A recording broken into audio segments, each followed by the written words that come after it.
This is a Musclecat Media production.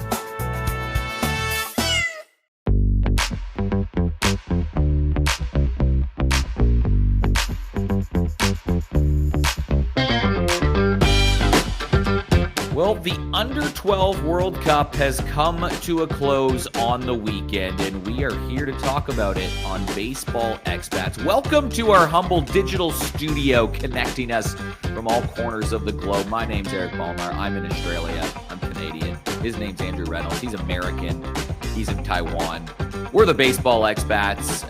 Now, before we rip into the discussion of the Under-12 World Cup, I'd like to remind you all of a couple things. The first, we are but a humble podcast, and the best way to support us is to click that subscribe button and even tell a friend. The second is this is not a full Under-12 recap episode. If you want what was going on after day 1 or 2, we have an episode on that. If you want what happened after the group stage, you can go to our episode on that. If you want to listen to Spoon and his red hot tips, you can go listen to that. We'll have another episode tomorrow. But today, Andrew Reynolds and I are talking about the Super Round and the gold medal game of the Under-12 World Cup. Rolsey, it's now your stage. You called the games. Welcome, my friend. What a crazy Super Round, man. There was some drama, more so than other tournaments that I can remember. Yeah, look, I'm still trying to unpack it all. Wayne McNeil and I, who we called the last couple days together after Ryan Chen left last night, just after kind of dust settled and everything happened, just kind of went back through that Super Round, because it is the kind of thing that as you're covering it and it happens on the day, and they're long days, right? I think I did 27 telecasts in 10 days or something. So they're long days, and oftentimes they can run together a little bit. But I think this Super Round, more so than any other, there were those games that really made us lock in and say, because everything was so tight, right? I mean, going into the last couple days, there were legitimately 4 teams that all had the same opportunity to get to a gold medal game. It's like not often do you see 4 teams that control their own destiny and a chance to play for a world championship final, right? And that's exactly what we had. And then with all the rain and the delays and some games getting played and some games not getting played, there was just this narrative that was started to weave that it was like the tournament is set up so that the best teams play each other for a world championship final. And I think in this tournament, that was super evidenced, right? Because the teams had to deal with all of these elements. They had to deal with a really tight-knit group of that top 4, right? Where it was just like, a misplay at shortstop might ruin your chance to win a gold medal. And so we were just talking about it. He and I both covered a lot of these under-12 tournaments. And it's like, for whatever reason, that sort of those last 2 days, even though there were so many delays, we were sitting around wondering, will we play, won't we play? It really caused us to lock in just because of how good the baseball was those last few days. Yeah, it was really entertaining to watch. And to be honest, like, I don't think I was expecting myself, I'm covering Team Australia. It's cool. The broadcast was great. Like, you and Wayne did a great job. I loved listening to you. You built the drama up well. You explained this stage, this setting, and made it feel like a big game because it was a big game. So well done to you. But I think I was working at an event in Canberra, an ice hockey event, and I was not expecting to find myself like rushing back to the hotel room at like 10:30 at night being like, oh, I got to get this Under-12 Super Round game of Japan or of Korea versus Chinese Taipei up on the TV. And that's exactly what I did. It was a lot of fun. It was super engaging. And we're going to talk about it today. That's how this episode's going to work. We're going to run through the Super Round, a couple of the key results, let you know about the gold medal game. We're going to run through the all-tournament team and the MVP and just kind of reiterate the MVPs and everything in there, and then what's next for the WBSC. So it's actually a pretty simple podcast for you today. But, Rolsey, before we get into the Super Round stuff, I wanted to touch on this. Can you describe what on earth gave Taiwan or Tainan over the weekend? Like, what did planet Earth give to this city the last few days that made navigating a baseball tournament hard? This was the other thing that we talked about last night, because Ryan Chen, who is another one of our co-commentators, he is a statistical guru, right? And it doesn't really matter what the stat is. He loves baseball stats, but he just likes general life stats. So Wayne and I were kind of talking about this yesterday to say if Ryan was here, he would know to the millimeter how much rain that we've had in the last 10 days. So I went back and looked, and based on the Bureau here in Taiwan, from the final day of the opening round. Oddly, in the opening round, we didn't really get much rain. We got on and off. We got rain overnight, but it didn't really didn't suspend play much. From the final day of the opening round to yesterday, where it happened to not rain at all, which was incredible. The best day that we had was Championship Sunday, which I guess is, if you could plan it that way, you would. It was something around 380 mils of rain. So just an incredible amount of rain, to where you would go, so the field is underwater and baseball is not going to happen for months, right? Wrong, because they use a method in Taiwan that I've never seen anywhere else in the world. Whenever it rains, like in the U.S., and we do this in Australia as well, we're really guilty of just loading a field down with Diamond Dry to get it really dry quick, ready to play. The problem is, if it rains again on top of Diamond Dry, the field is like concrete, and then standing water just sits on top of it, right? So it's a great way to dry a field in the immediate if you know it's not going to rain again. But what they do in Taiwan is, because the CTBA has, a grounds crew of like 100 people, they use these giant sponges, and they go around and they legitimately lift the water from the field, put it in buckets, and get rid of it. So we were having conversations with a lot of the U.S. parents who were staying at the same hotel here, and they were saying, if this tournament had happened in the United States and gotten that amount of rain, there's no way they would have played it.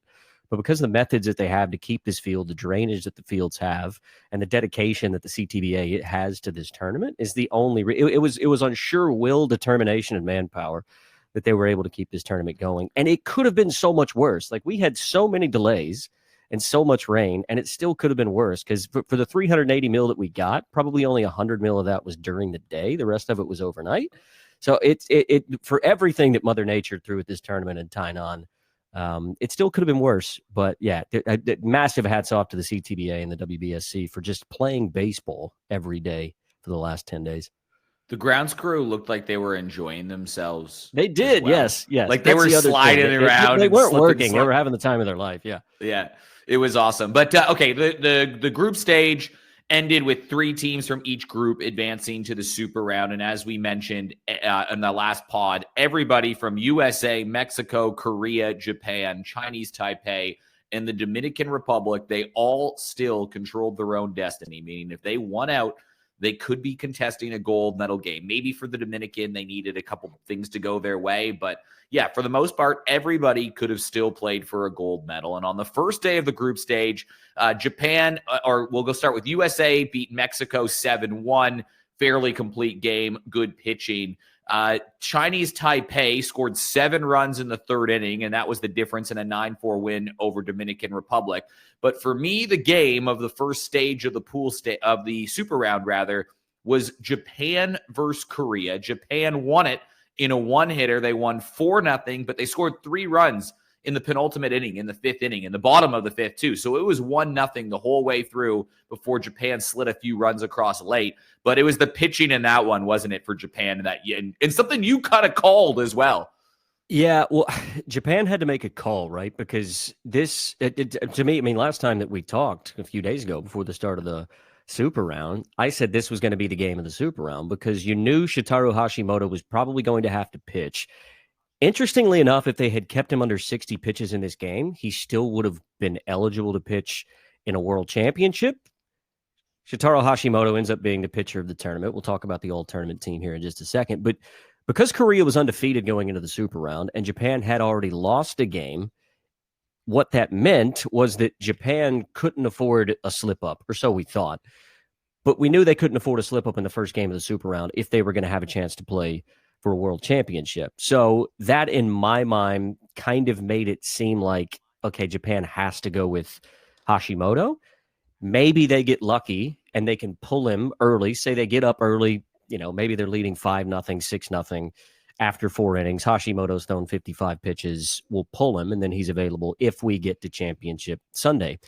Well, what happened is that he was 64 pitches through 5 innings.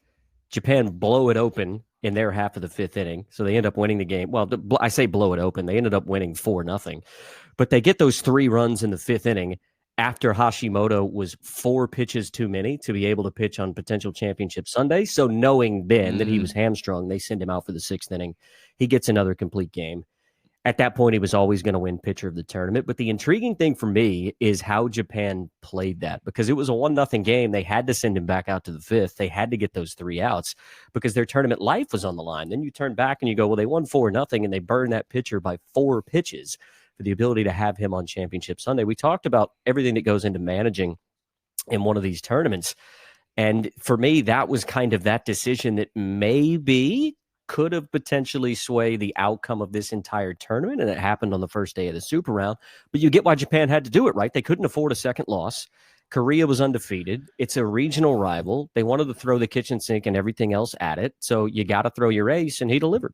I think it would have been different if Japan had scored a few more runs early in that ball game. And you're right, it set it all up, right? Because after day 1 of the Super Round, the United States, Japan, Korea, and Chinese Taipei were all tied, a 4-way tie at 2-1 with 2 games to go and only 2 spots in the gold medal game. So it really set up this great drama. And had Japan lost that, Korea would have been 3-0, Japan would have been 1-2, and Japan all of a sudden is going to need too many things to break their way. So you're absolutely right, but it did set up this 4-way tie. On to day 2 of the Super Round, that is. There was 2 great games in this, so maybe we'll have to talk about both of them. We'll go with the first game. Korea won pretty easily over Mexico to improve to 3-1 and really put the pressure on the USA, Chinese Taipei, and who am I missing here? And Japan. And that kind of eliminated Mexico, their second loss, big margins. But Korea firmly said, we're in control of our own destiny. We keep winning. We're going to be there. Now, the Japan-Dominican game was low-key crazy. Dominican led this one 5-1. Japan scored 6 in the bottom of the third. And then it got tied up, or Dominican got within 1 again late in the game, and Japan pulled away in the 5th inning with 3 runs. Both teams had 8 hits. But when I was watching this game, Rolsey, it was just Dominican Republic. I mean, they probably played better, but they just, they hurt themselves in the field. There's too many mistakes fielding the ball, and it really showed you the value at any level that you got to take care of the baseball. Free bases, walks and errors. But that was a dramatic game to improve Japan to 3-1. Yeah, look, in a lot of ways, this game was kind of a microcosm of the Dominican Republic's entire tournament. I mean, they ended the tournament leading in home runs. They had 9 of them, and they were hit by 9 different players. So you think about what this team could be in 3 years at like a U-15 World Cup. If they can shore up their defense and get a little bit more pitching, they're going to be a really, really tough team, because ultimately it was their defense that let them down in this game. I mean, you nailed it. They led 5-1. Japan gets 6 runs in the 3rd inning, and all 7 of those first 7 runs that Japan scored were unearned. So it was entirely the Dominican Republic shooting themselves in their own foot. And it was just kind of a theme with this team. They were one of my teams to watch. I mean, we talked about it last time we spoke, that we were picking players to watch, and I picked the entire Dominican Republic team because they're a fun team to watch, and they've got a whole lot of talent. But this was the one knock on them is, you don't want to say they're lacking in fundamentals. They're 12-year-olds, right? But they play with that little bit of flair that a Dominican team, it will play with a U-23s or a World Baseball Classic. Mm-hmm. You know what I mean? Their style is their style. They're not the team that's going to lay down the bunt with runners at first and second base and nobody out to move runners over. They're trying to hit tanks. They're trying to backhand plays and flip to first base. And ultimately, that was kind of what their downfall was in this tournament, because it was just a matter of moments. I mean, in 2 games in the Super Round, this is a team that really shot themselves in the foot with errors. So, I mean, they committed 4 errors in that 3rd inning that ultimately led to a 6-run inning for Japan. And in my opinion, kind of let Japan off the hook. This is a game where they could go, right, we're going to play spoiler. They were 0-2 coming into this game. We don't really have a chance to play for gold. We could play for bronze, being the Dominican Republic. This is that chance that we can be the bogey team. And for the first 3 innings, they were, right? But ultimately, it was just their defense that let them down. And I have to think that Japan getting through this game with a win, it was 10-6 in the end, looks easier than it was. But I have to think that it was like one of those sort of sweat off the brow moments for Japan to get past the Dominican Republic on day 2 of the Super Round. It was just wild and back and forth, but it wasn't even the best game of the day.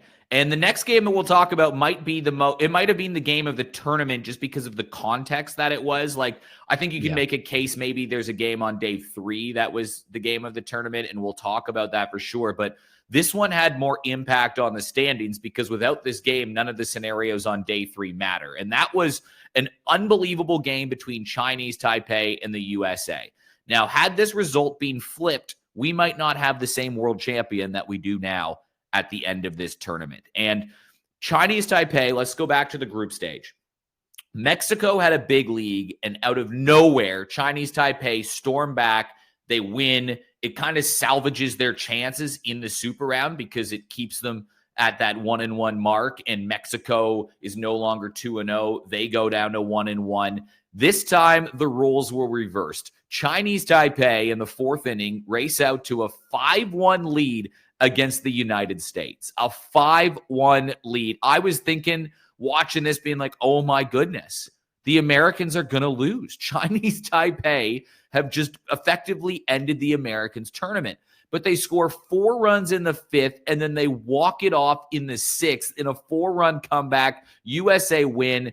And at the end of this, it improves USA to 3-1, Japan 3-1, Korea 3-1, and Chinese Taipei 2-2.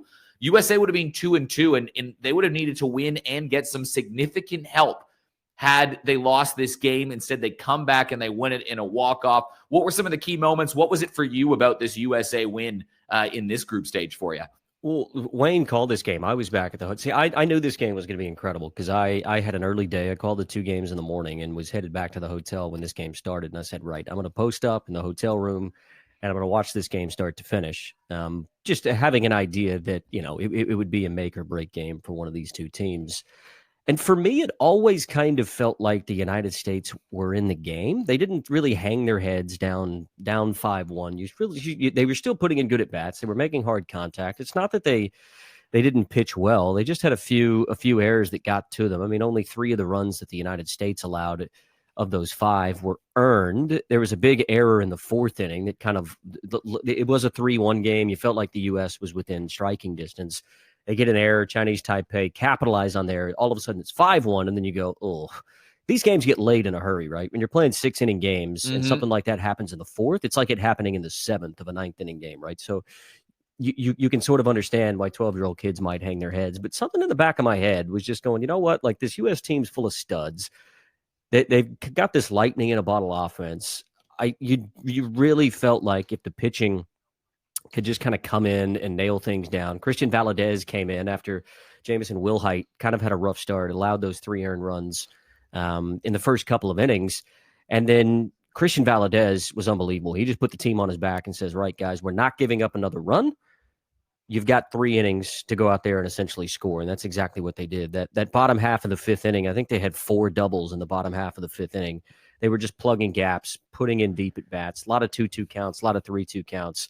And then Christian Valadez comes out for the top of the 6th inning and says, absolutely no way anybody's getting on base. There's no chance that now at 5-5, anybody's getting on base. And then the United States, I think, sent 3 hitters to the plate in the 6th without an out, get a walk-off base hit. And you go, all right, this is the United States team that we're used to seeing. The only time we haven't seen a team that's been able to do that was a 2019 edition of this tournament where they finished 7th. They had a good team, but just didn't feel like they had that gel. That was the moment when I was like, all right, this team has grown so much from day one to just being a team of really good individuals, which sometimes USA baseball teams can be, to this being what day 8 at that point it would have been, to going, right, this is a team, because the effort that Valadez showed on the mound was like, look, I'm not out there pitching for my own stats. I'm pitching to keep us in this game because I know our offense is going to come through if I give them 3 opportunities. Did so in the 5th, walked it off in the 6th. And at that point, you knew the United States had Japan the next day, which was basically going to be a win and you're in game. Hindsight's always 20/20, but I think after that game and the emotion of that win for the U.S., it was like, I don't think there's any chance that they're going to lose an opportunity to play for a world championship on Sunday. So for me, it was the game for them where it was just like, lock them in for a world championship final. By the way, Christian Valadez, you mentioned not pitching for his own stats, and he came in and pitched in that game. He ends up leading the tournament in homers. He had 4 of them in RBI. With 20 of them. Like, Valadez had an insane tournament, and he's going to be one of those somehow dudes. didn't He didn't somehow even was win the MVP. He was insane, dude. Like, it was fun to watch, and I think we'll hear about him, whether it be in high school, at future World Cups. Like, that's a name to definitely earmark. We'll talk about Christian Valadez, and we'll be listening back to this pod being like, what did he do again? Trying to figure out what was going on. But it did set a good stage for the final day and of the Super Round. Now, this was the day that was impacted by rain most for WBSC and the organizing committee with the Chinese Taipei Baseball Association. There was a lot of rain.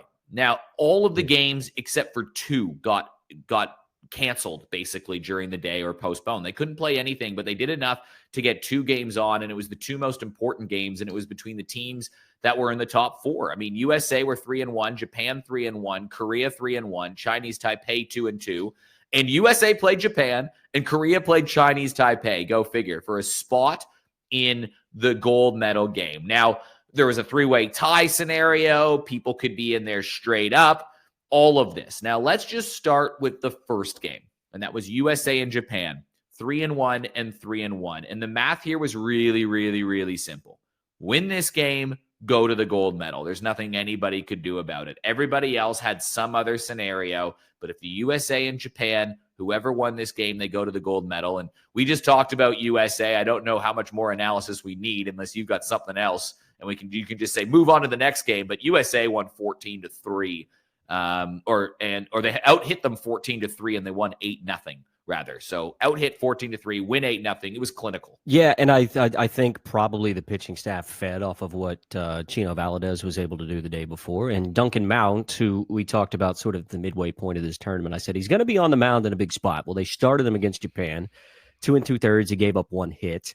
Brock Bliss comes in, who is this insane sort of sidewinding right-hander. I think he's like 5'10", and he throws like 115 from the side. He's disgusting. He comes in, throws 2 2/3, scoreless, 2 hits.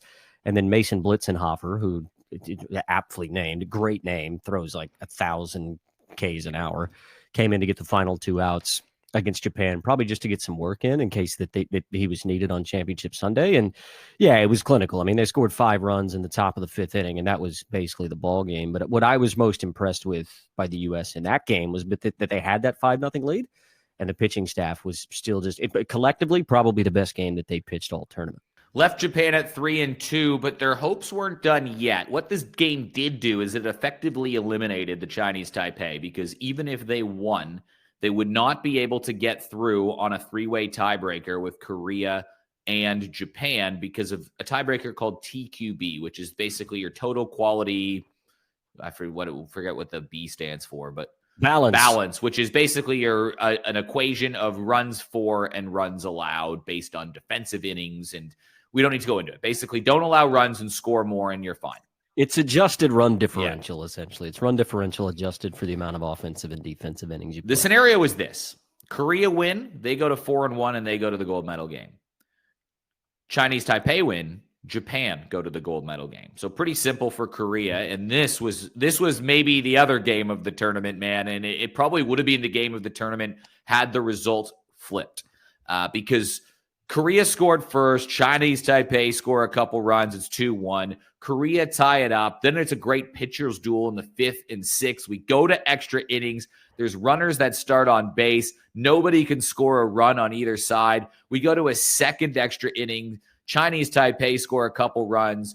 Korea respond with a couple runs. It's 4-4, and we go to a third extra innings, and then weird things happen, and I'm sure you'll get into it. That leads to Chinese Taipei scoring 7 runs. They win the game 11-5. They spoil the tournament, and they basically set up the same schedule for next day, which is Korea versus Chinese Taipei for bronze and USA versus Japan for gold.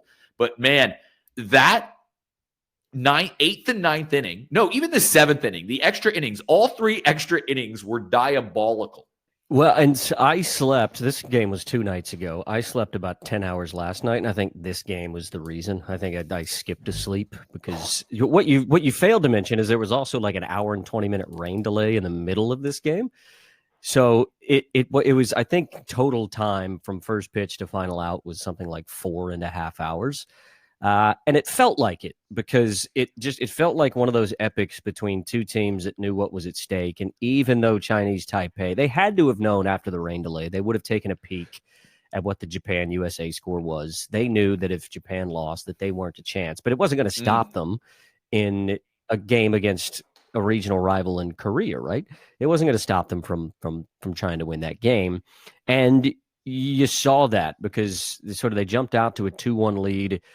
Korea were able to claw that run back. It was very back and forth, very clinical, very, very tight game. Through 6 innings, it was 2-2.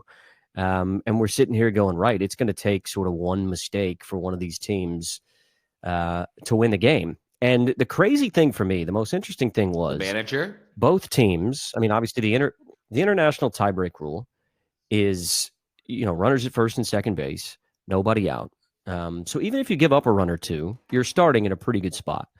I've talked about this ad nauseum on broadcasts in the ABL, where we start with the runner at second base. And overwhelmingly, if you look at the expected runs table, having runners at second and third base with one out gives you a better chance of scoring at least a run than having runners at first and second with nobody out. So second and third, one out, better than first and second, no outs. The math backs it up. The math's from like 45 years aggregated of Major League Baseball. Well, just more ways to score the runner. Like 6 or 7%.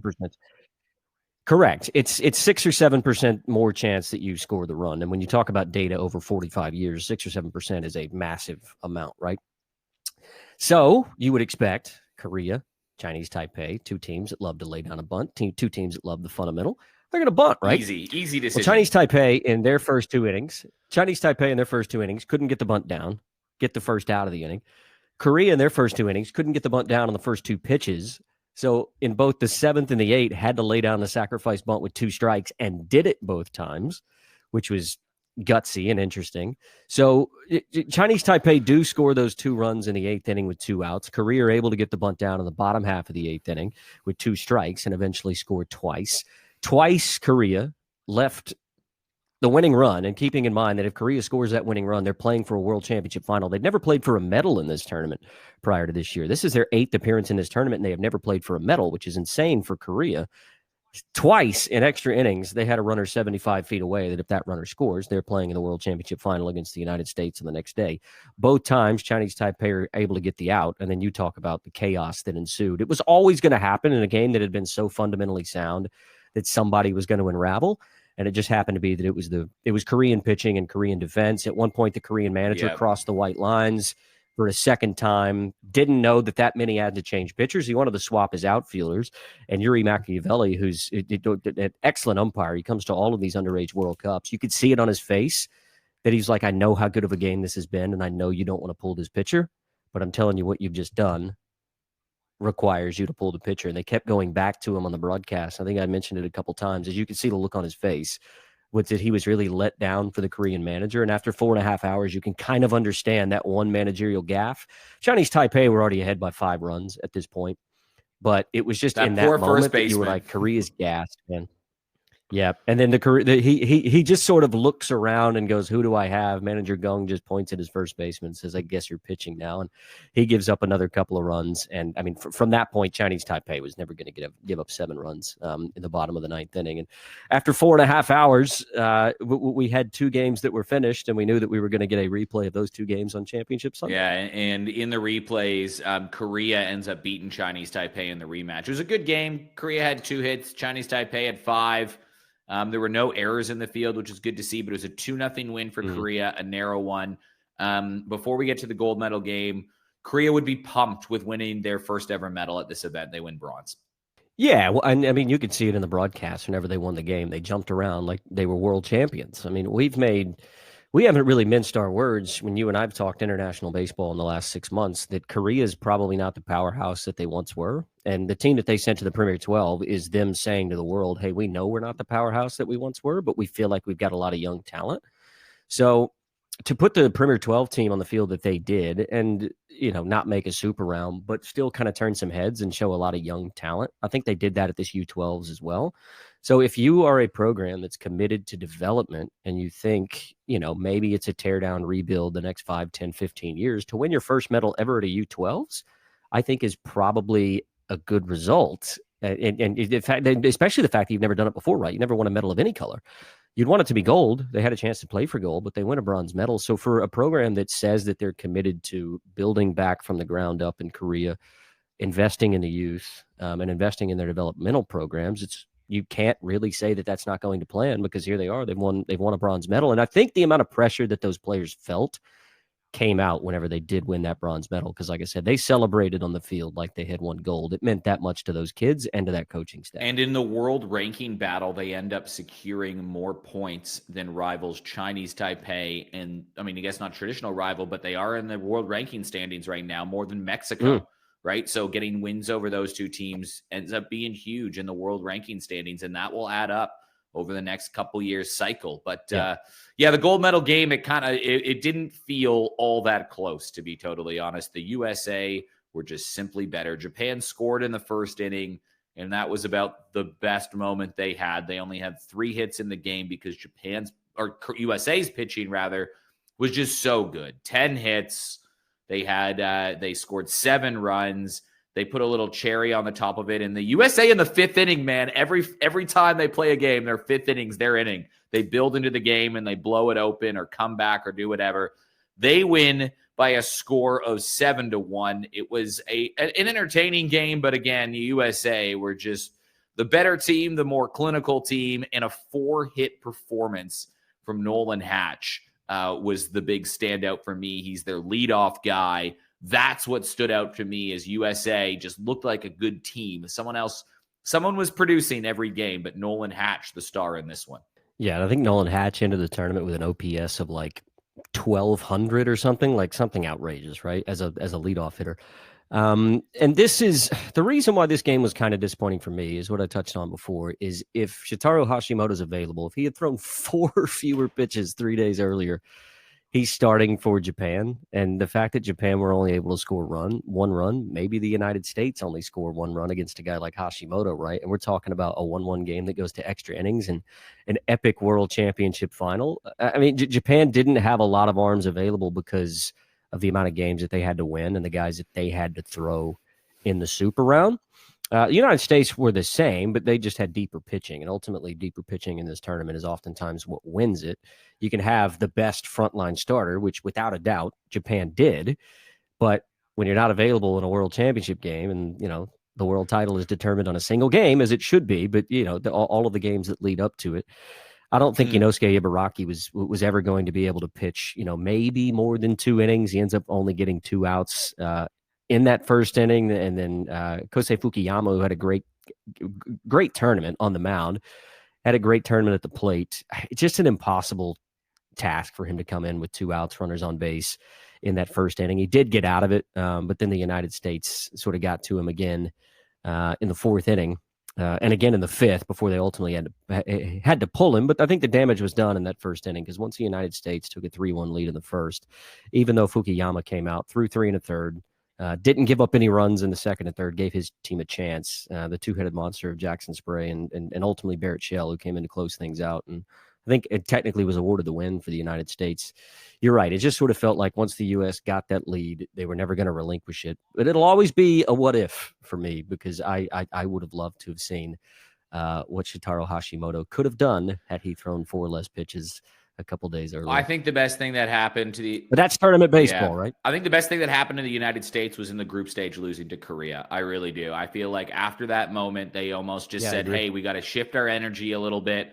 I think maybe it was a nice little message to the players, being like, it's going to take everybody rowing in the same direction for this to happen. And they did. So credit to the United States. One heck of a tournament. You're world champions. No one can ever take away that. For the rest of your life, you will have a world championship title that you won for your country and secured the maximum world ranking points. So congratulations to the United States, which leads us to the final standings. USA win gold, Japan silver, Korea bronze. Now, the rest of the order is important because of those world ranking points. Chinese Taipei in 4th, Dominican Republic in 5th, Mexico in 6th, Cuba 7th, Panama 8th, Australia 9th, Czechia 10th, Germany 11th, and South Africa finished 12th. Australia finishes with their best ever finish at a World Cup, which is 9th. And I know that people at home, where I am in Australia, were very pleased with that. There's a bit of a drop-off in terms of that talent once you got past that super round. We saw that. But all in all, a very good tournament. And Rolsey, which leads us to our all-tournament team. Should I read through what that team was, and maybe you tell me some of the standouts that you thought were on there too? Yeah, let's hear Well, catcher was Gaston Gaxiola. I don't know if I pronounced that right. Gaxiola? How do you pronounce his name? Gaston Gaxiola.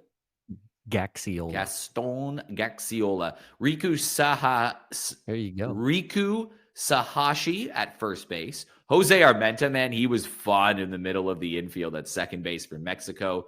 Yeah. Chang Shei, is that how you pronounce his name? The shortstop from Chinese Taipei.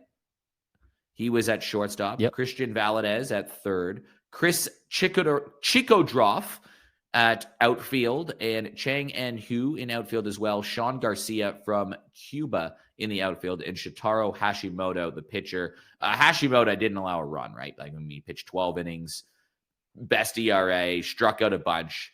But the MVP ends up being Chris Chikodroff. And we mentioned Valadez's numbers. Like, he had 4 homers, 20 RBIs. Luis Parra on the Dominican Republic ends up scoring 12 runs. The Korean catcher, Min, he had the best defensive player. But yeah, it was Chico that ends up being the MVP of the tournament. You think it was deserved for Chico? Yeah, well, I think when you look at his numbers, I mean, it's hard to say no. So he played 9 games at a bunch of different positions. He played right field, left field, first base, went 16 for 30. So that's what he hit, 530 or so, and had 10 RBIs. The guy was on, I think he was on base at like it was north of a 600 clip, right? So he was just the everything man for the U.S., and they could play him in a lot of different positions. Some of the guys we were talking sort of after the first 2 or 3 days, and we were like, we think Chikodroff is probably, if you don't end up giving it to Hashimoto, if Hashimoto plays in the final and throws another shutout, he's the MVP, right? If you're able to toss him again.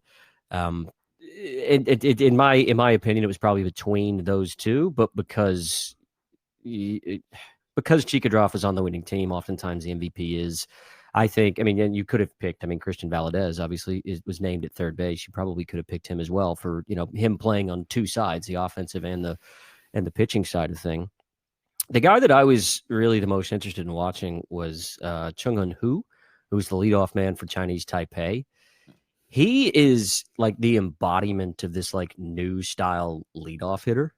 And I was like this whole like Kyle Schwarber, like Paul Goldschmidt has led off this year for the Yankees. I was like, this whole thing's not going to infiltrate 12-year-old baseball. Like, it can't, right? Your 12-year-olds are always going to be like your 5'9" or your 4'9", 45-kilo kids that are quick, can lay down a bunt. Nah, this kid, like, Chinese Taipei struck out like 25 times as a team in the entire tournament, right? This kid had like 8 of them, but he also had like 6 doubles, 3 tanks, 12 RBIs, played like an unbelievable outfield, right? He played right field for Chinese Taipei.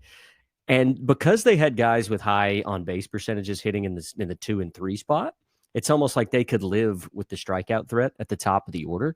And I was like, this is so crazy. I was like, because I've never seen this before in 12-year-old baseball. All of a sudden, it's like they're looking at these guys in the big leagues and go, we want pop. We want the first guy that you face in our lineup to threaten you, right? We don't want it to be a speed guy who's going to lay down a bunt or slap bunt or whatever, which is typical Chinese Taipei.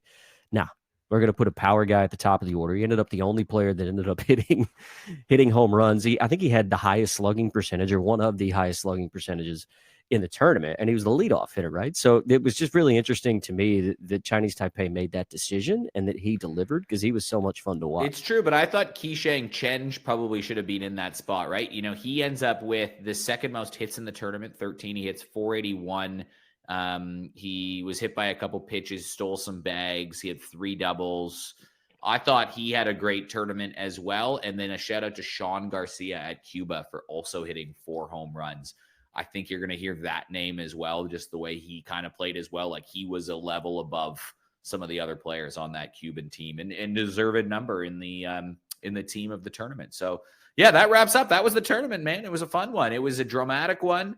I enjoyed watching it, and it gave me a nice little appetite for international baseball, and I'm so thankful that we don't have to wait very long. In fact, just over 5 weeks, just over a month away from the next major WBSC baseball tournament, and it's a good one, dude. The Under-18 World Cup might be the best of all the non-senior World Cups, in my opinion, right? So you have the Under-12s, 15s, 18s, 23s. 23s, you don't always get the best players, right? Because they're already playing pros. You already have dudes that are 21 years old that are in the major leagues. They're not at the Under-23 World Cup. They just can't make it happen. Some of the top prospects have been shut down. They can't make it happen. Still a good event.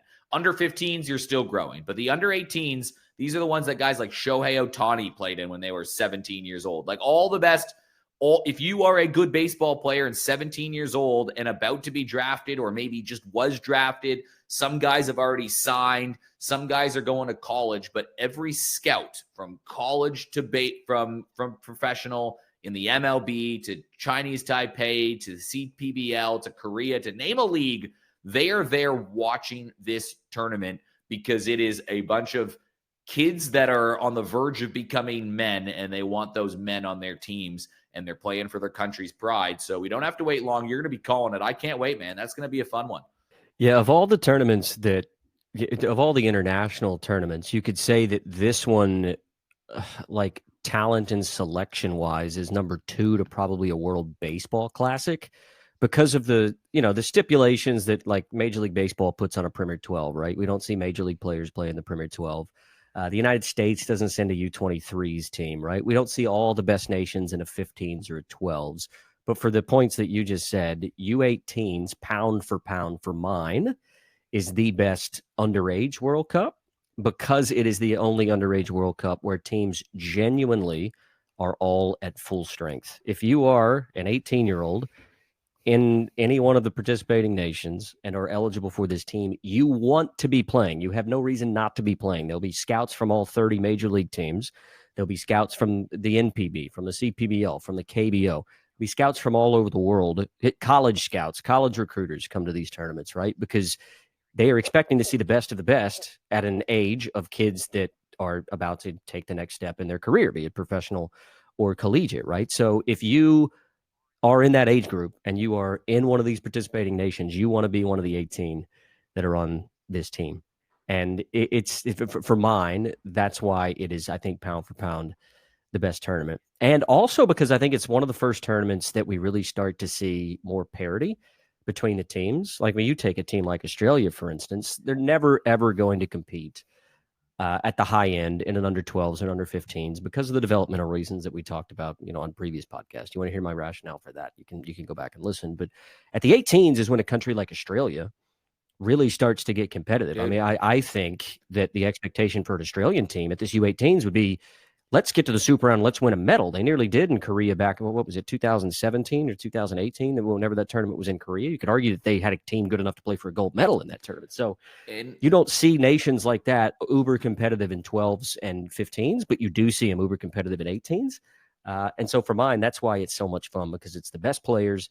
They're under heaps amount of pressure because of the people that are watching and the eyeballs that are on them, but also collectively the group of 12 teams that are there, for the most part, are all competitive, and anybody has a chance to get into the Super Round. And once you do that, you're a chance at a medal. Australia's a good point, man. I mean, they're going to have probably 10 pitchers on this team that can throw over 90 that are either 16 or 17 years old. They're doing a selection camp for 10 days that they're trying to figure out who's most in form and who's best in shape to fly immediately over to Tainan to go and play in this, or to Japan, rather, to Okinawa to play in this tournament. So you're going to get informed teams and good players, but and we're going to break it all down, man. Like, I'm excited to talk about this, but people are going to have to wait a couple of weeks. This is an under 12 show, and we're going to have a lot to say about the under 18 World Cup, but that's going to come later in the month. I'm really looking forward to breaking down the groups, look at a couple of the secret stars, tell you at home about some of the players that have played in this tournament.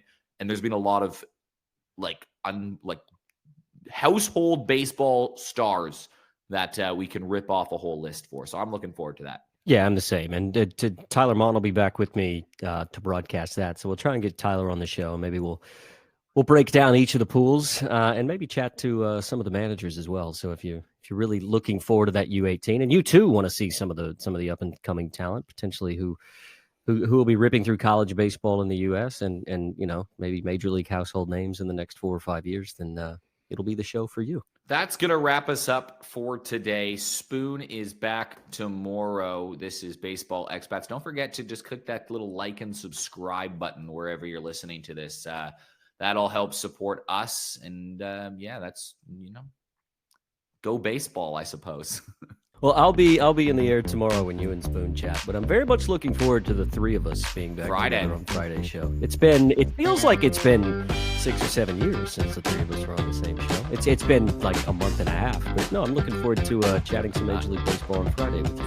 It'll be fun. The gang's all back together. Yeah, Spoon was once the glue. He was on with you, then he was on with me. Now I'm the glue. I'm on with you. I'm on with Spoon. But now we get to be all stuck together. So we'll leave you with that. Have a great week wherever you're listening. We'll see you on Friday.